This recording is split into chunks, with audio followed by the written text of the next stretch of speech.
खुलुमबाय बे समाव नोंथांमोननि सेराव लानानै फैदों मोनसे खौरां दिनै हादराव बन्द थागोन पेट्रल पाम्प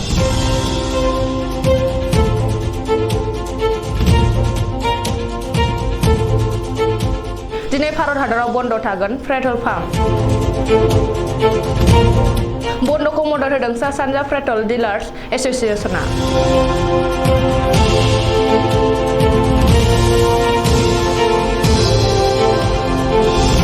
आसामखौ लाफानानै सा सानजा ओनसोलनि पेट्रल पाम्पफोरा दिनै बन्द थागोन थाव रानग्रा कम्पानिफोरनि हेंथायै हादरनाङै जांख्रिथाय सा सानजा भारत पेट्रलियाम डिलार आफादनि जांख्रिथाय हाबाफारि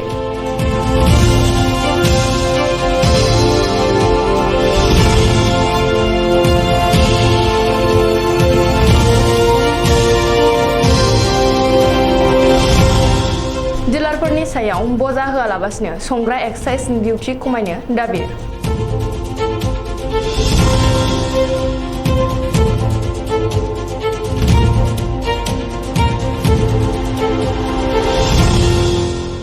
दुलाराय भारतीय पेट्रलियाम डिलार्स एसोसिएशननि दाबिखौ मदद होदों नर्थ इस्ट पेट्रलियाम डिलार्सनि एसोसिएशनआ